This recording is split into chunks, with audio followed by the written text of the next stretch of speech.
It is the smell that makes me think of him, butter and honey and dust. It comes from the meadow field, which is separated from our cottage garden by a wooden fence. I lean against the fence and inhale. In a few weeks' time, these meadow grasses will be cut. They will be bundled into great cylinders, each one rolling out of the red and rusty baler. I will shout to my 2 young sons to come and see its cleverness. Wilfred, nearly 3 years old, will run barefoot, whip it fast, and behind him my husband, Ben, will carry our 10-month-old baby. Together we will line up against the fence and watch. Each time the machine stops, quivers, and births a bale, we cheer. Now, though, on this evening in the east of England, the scent of the uncut hay hangs in the air. Behind me, inside the cottage we have just moved into, are bags and boxes waiting to be unpacked. We have only brought essentials with us. We don't plan on being here long, but I don't want to go inside. I want to be here, on the edge of a meadow, wondering about this new life we are about to make, which looks and feels so very different from the one we have just left. Wilfred climbs up the broken gate in the middle of the fence and sits on it, his legs either side of the top bar. His brother pulls himself up on the lower rung, grizzling because he is still too small to do the same. They are clean and pink from their bath. I look at them and try to remember how it feels to be that small, with bare feet and limbs and nostrils filled with the scent of butter and honey and dust. I close my eyes to better see the man who belonged to that smell. I can feel the sensation of hugging him as clearly as if it had just happened, his tweed jacket rough against my cheek. My grandfather was an oak of a man, 6 foot 4 inches tall, with huge farmer's hands and a distrust of deodorant. He smelled of body and masculinity and of the earth.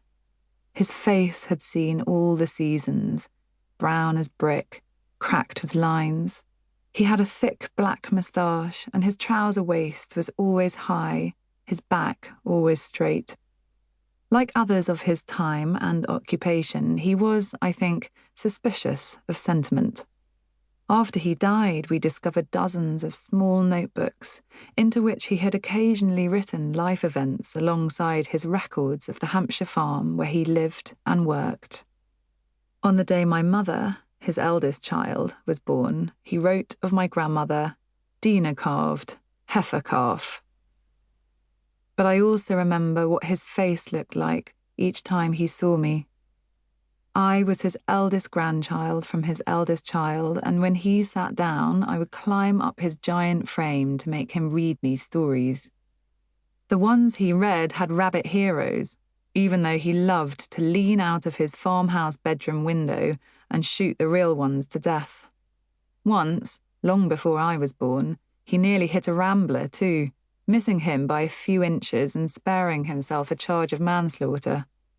But the land the man was walking on was not my grandfather's to get off. It never would be.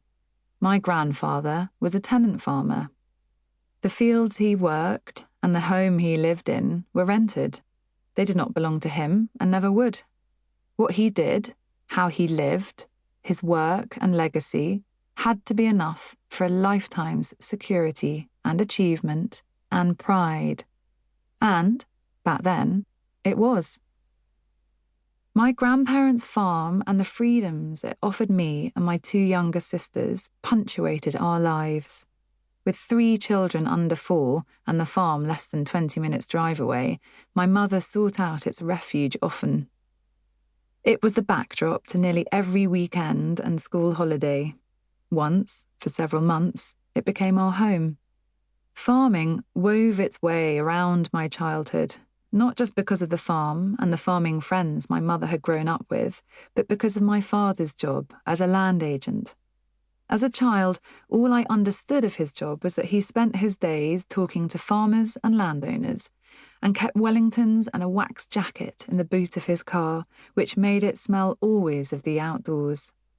But Without my really noticing it, the markers of the rural calendar became the markers of my childhood.